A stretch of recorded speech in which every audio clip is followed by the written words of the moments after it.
बहुत सारे स्टूडेंट्स की क्वेरीज आ रही है इस बात को लेकर कि जो आपके नया एग्जामिनेशन पैटर्न आया है उसके हिसाब से हमें किस तरह से अपने आप को अडेप्ट करना चाहिए, टाइम मैनेजमेंट कैसा होना चाहिए और किस तरह से हमें आपके इस पेपर को अप्रोच करना चाहिए। क्वेश्चन बहुत ही वाजिब है क्योंकि पैटर्न चेंज हुआ है तो आपके अंदर पेपर की जो स्ट्रैटेजी होगी आपके देने की वो उसमें भी थोड़ा सा आपको सुधार करना पड़ेगा, क्योंकि सारा खेल यहाँ पर टाइम मैनेजमेंट का होने वाला है। कि जो 15 क्वेश्चंस आपके ऑप्शनल दिए गए हैं जिनमें से आपके 10 ऑप्ट करने हैं, हर बच्चा सोचेगा कि इसमें से 10 तो हम कर ही लेंगे, पर सारा खेल यहाँ पर टाइम का होने वाला है। पर ये जो आपके नया एग्जामिनेशन पैटर्न देखने को मिल रहा है कोई नई बात नहीं है। इसको सबसे पहले एड्रेस किया था डॉक्टर रमेश पोखरियाल जी ने आपके 10 दिसंबर को ही। 10 दिसंबर को जब उनके आपके प्रेस कॉन्फ्रेंस के अंदर पूछा गया था कि क्या इस बार आपके नीट यूजी के अंदर सिलेबस को थोड़ा सा कट किया जाएगा, तो उन्होंने इस बात को पहले ही आपके साफ कर दिया था कि सिलेबस के अंदर तो खैर कोई कटौती नहीं होगी, पर एग्जामिनेशन पैटर्न के अंदर ऑप्शंस की प्रोविज़न ज़रूर रखे जा सकते हैं। तो पहला इंडिकेशन तो उन्होंने वहीं पर दे दिया था और इस चीज़ को उन्होंने प्रैक्टिकली अप्लाई भी करके दिखाया नीट पीजी के पेपर्स के अंदर, और जिसका बुलेटिन आपके 4 महीने पहले भी आया था। और इसके अलावा नीट यूजी के अंदर भी उन्होंने इस चीज़ को आपके अप्लाई करके दिखाया है। खैर, तो नया आपके पैटर्न क्या है और किस तरह का हमारी अप्रोच होनी चाहिए उसकी बात कर लेते हैं इस वीडियो के अंदर। बाकी यहाँ पर जितनी भी आपके एज की कंस्ट्रिक्शंस हैं या फिर आपके ना बाकी जो आपके फॉर्म फिलिंग की प्रोसेस हैं उसकी यहाँ पर हम डिस्कस नहीं करने वाले। इस वीडियो के अंदर हम पूरी तरह से सिर्फ बात करेंगे पेपर सॉल्विंग स्ट्रेटेजी के ऊपर या फिर टाइम मैनेजमेंट के ऊपर। यहाँ पर आप देख सकते हैं कि साहब नए पैटर्न के हिसाब से देखा जाए तो हर सब्जेक्ट के अंदर हमें 2 सेक्शंस दिए गए हैं। बायोलॉजी का पूरा सेक्शन जो है वो आपकी डिवाइड कर दिया गया है यहाँ पर बॉटनी और जूलॉजी के अंदर। आप देख सकते हैं कि यहाँ पर हर सब्जेक्ट के अंदर 2-2 सेक्शंस रखे गए हैं, सेक्शन ए और सेक्शन बी। सेक्शन ए के अंदर सभी सब्जेक्ट्स के अंदर आपके 35 क्वेश्चन रखे गए हैं जो मैंडेटरी हैं। कई स्टूडेंट्स इस मैंडेटरी वर्ड को भी थोड़ा गलत ले जाते हैं और वो पूछते हैं कि सर क्या 35 क्वेश्चन करने ज़रूरी है? भाई अगर नहीं आ रहे हैं तो तुम कैसे करोगे इसको? तो 35 क्वेश्चन से अगर आपसे सिर्फ 32 या 33 बन रहे हैं तो केवल उतने कीजिए ना। आपको यहाँ पर ज़बरदस्ती क्वेश्चन नहीं करके आना है। मैंडेटरी का मतलब ये नहीं था। मैंडेटरी का मतलब ये है कि यहाँ पर आपको ऑप्शंस नहीं दिए जा रहे हैं कि आप इनमें से सेलेक्ट कीजिए। ये तो 35 आपको करनी है और इन सभी पर आपको मैंडेटरी नंबर मिलेंगे अगर आप इन क्वेश्चंस को सॉल्व करते हैं तो। रही बात आपके इन 15 क्वेश्चंस की, ये ऑप्शनल है। और ऑप्शनल का मतलब ये हुआ कि इन 15 में से कोई भी आप 10 क्वेश्चन को ऑप्ट कर सकते हो जो आपको अच्छा लगे, जिसके बारे में आप श्योर एंड सर्टेन हो कि आपका आंसर सही होगा ही। तो ऐसे आप 10 ले सकते हैं। अब कई स्टूडेंट्स से आपके क्वेश्चंस ये भी आ रहे हैं कि सर ये 35 जो हैं इनमें से अगर हम 30 कर दें और सर इनमें से पूरे 15 अगर हो रहे हो तो ऐसा नहीं चलेगा। ये 35 तो आपको खैर करनी ही पड़ेंगे, ये मैंडेटरी बताए गए हैं, यानी इनमें कोई ऑप्शन नहीं है। ऑप्शन जो आपके प्रोवाइड किया जाएगा वो केवल इन 15 क्वेश्चंस के अंदर ही होगा। और आप है ना किसी भी सब्जेक्ट के ऑप्शनल वाले हिस्से को यानी सेक्शन बी को इंटरचेंज भी नहीं कर सकते हो। इसका मतलब ये नहीं कि आपने 10 क्वेश्चन यहाँ से कर दिए जबकि यहाँ पर आपने पूरे के पूरे 15 क्वेश्चन कर दिए, वो भी नहीं होगा। सेपरेट जो आपके 4 सेक्शंस दे रखे हैं सेक्शन बी वाले, इनके अंदर आपको 10-10 क्वेश्चन ही करने हैं, 10 से ऊपर क्वेश्चन नहीं करने हैं। अब कई स्टूडेंट्स ये पूछ रहे हैं कि सर 10 नहीं कर पाए, अगर 8 ही कर पाए तो हाँ तो ठीक है, आपके 8 क्वेश्चंस ही इवेलुएट किए जाएंगे। और सर अगर हम 10 से ज़्यादा कराएं, आपके मान लीजिए 12 या 13 क्वेश्चन कराएं, तो जब आपके ओमार को स्कैन किया जाएगा तो पहले जो आपके 10 क्वेश्चन होंगे केवल उसी को आपके इवेलुएट किया जाएगा और बाकी जो होंगे वो नल एंड वाइड हो जाएंगे। इसका मतलब आप अगर एक्स्ट्रा क्वेश्चंस भी करके आते हो तो उसका आपको कोई फ़ायदा नहीं मिलेगा। ठीक है, तो आपने देखा कि यहाँ पर आपकी क्या है, फिजिक्स, केमिस्ट्री, बॉटनी और जूलॉजी जो आपके 4 आपके सब्जेक्ट्स हैं उन सभी के अंदर आपके 2-2 सेक्शंस आपके प्रोवाइड किए गए हैं, जिनमें से पहला आपके मैंडेटरी है और दूसरे के अंदर आपको ऑप्शंस प्रोवाइड किए जाएंगे। तो सर इसमें टाइम मैनेजमेंट हम कैसे करें? देखिए, नॉर्मली जो आपके नीट का स्टूडेंट होता है, जो बायोलॉजी का आपका स्टूडेंट होता है, वो हमेशा आपकी क्या करता है, सबसे पहले आपके सॉल्व करता ही किसको है, बायोलॉजी को। तो नॉर्मली हम लोग कितना टाइम लिया करते थे पहले, उसके हिसाब से आप टाइम मैनेजमेंट कीजिएगा। तो हमने कहा कि साहब नॉर्मली जो आपके टाइम हम लोग लेते थे इसके अंदर वो 40 से 50 मिनट होता था बायोलॉजी के पेपर को सॉल्व करने के लिए। तो आपको बस याद रखना है कि सेम टाइम प्रोविज़न ही अभी आपको रखना है, बस टाइम को आपको थोड़ा सा डिस्ट्रीब्यूट करना है। यहाँ पर अगर आपके सेक्शन ए को देखें, जैसे नॉर्मली जब हम पेपर देते थे तो 90 क्वेश्चन एज ए होल आपके बायोलॉजी में पूछे जाते थे और इस तरह का सेग्रीगेशन जो बॉटनी और जूलॉजी के अंदर है वो नहीं हुआ करता था। आपको क्या करना है, यहाँ पर 35 क्वेश्चन आपके इसके उठाने हैं और 35 क्वेश्चन इसके उठाने हैं। सबसे पहले आपको क्या है, ऑप्शनल के चक्कर में नहीं पड़ना है अगर आप वाकई टाइम बचाना चाहते हो तो। नहीं तो ऑप्शंस के तौर पर या फिर आपके ना चूजी जब आप बन जाओगे तो उसके अंदर थोड़ा सा टाइम ज़्यादा कंज्यूम होगा। इसलिए आपको क्या करना है, सबसे पहले 35 और 35 क्वेश्चन यानी ये जो 70 क्वेश्चन देखने को मिल रहे हैं, इन 70 क्वेश्चंस को सॉल्व करना है और इसके लिए आपको जो टाइम रखना है वो मात्र आपके 30 मिनट्स रखना है। इन 30 मिनट्स के अंदर आपको बॉटनी के और जूलॉजी के आपके जो 35 क्वेश्चंस हैं वो आपको कर लेने हैं। ये आपके मैक्सिमम टाइम है जो आपको लेना चाहिए, यानी कि 30 मिनट्स। इन 30 मिनट्स के अंदर आपको ये 70 क्वेश्चन सॉल्व कर लेने हैं। ये सभी क्वेश्चंस आपके मैंडेटरी हैं। सबसे पहले आप इनको सॉल्व कीजिए। एक बार जब आपके 35 क्वेश्चन सॉल्व हो जाएंगे, आप सभी क्वेश्चन को सॉल्व करने के लिए वही यूज़ कीजिए टिक सर्कल क्रॉस मेथड।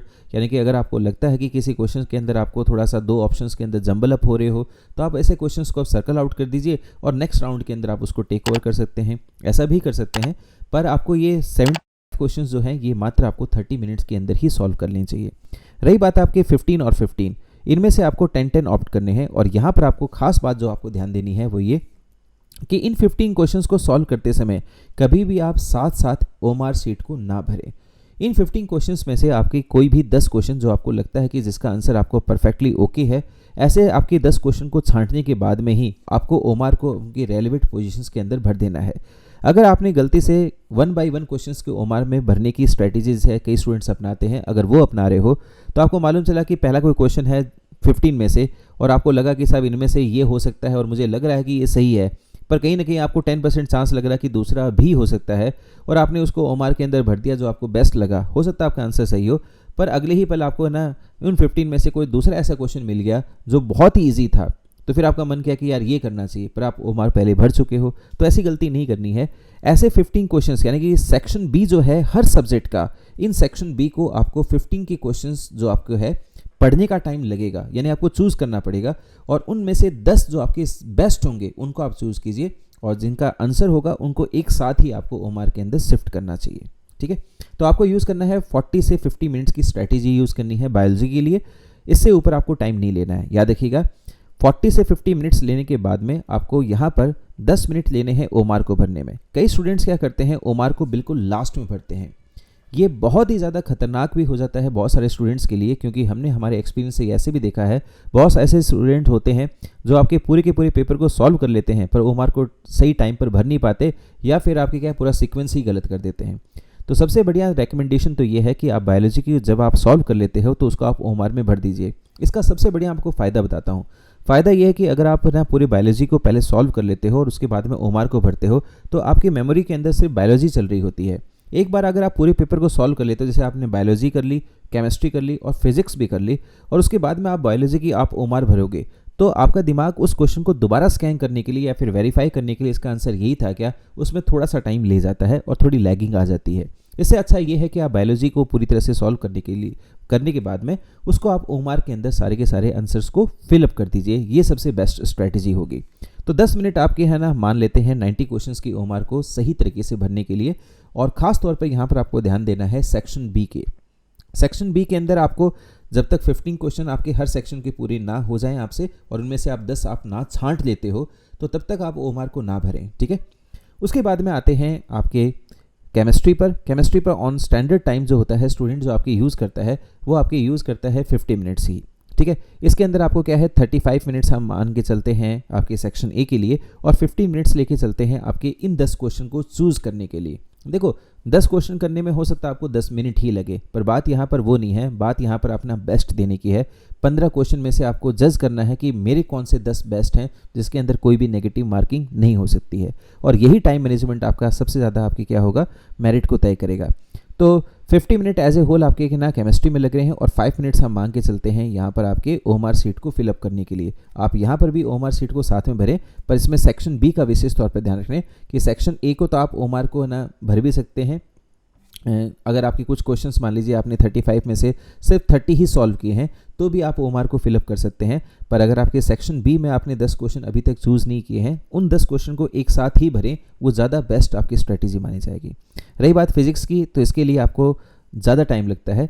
तो इसके लिए मैं आपको वैसे बताता हूँ कि नॉर्मली आपको याद रखिएगा एक रेड अलर्ट जोन रखिएगा अपने लिए। जैसे ही आप बायोलॉजी का पेपर करते हैं और अगर आप मान लीजिए 55 मिनट से ऊपर जाते हैं तो एक तरह से आप मान लीजिएगा आप रेड जोन पा रहे हैं, 1 घंटे से ऊपर हो गया है तो किसी भी हालत में, चाहे आपके बायोलॉजी की कुछ क्वेश्चंस आपके सर्कल आउट वाले रह गए हैं, आप उसके अंदर टाइम वेस्ट ना कीजिए और तुरंत आपके बायोलॉजी से निकल के केमिस्ट्री की तरफ शिफ्ट होइए।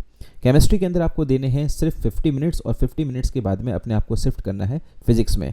आपको बस इस बात का ध्यान रखना है कि ये सारा ड्रिल करने के बाद में आपके पास में नियर अबाउट 1 आवर 10 या फिर 1 आवर 5 मिनट्स आपके पास में होनी चाहिए जब आप फिजिक्स में एंट्री करोगे। फिजिक्स के अंदर आपके पेपर कई बार लेंदी भी हो जाता है, तो इसके अंदर आपको क्या है, यहाँ पर भी हम मान के चलेंगे 35 मिनट्स और 50 मिनट्स, यानी कि 50 मिनट्स आपके लगेंगे टोटल आपकी क्या है फिजिक्स के पेपर को सॉल्व करने में।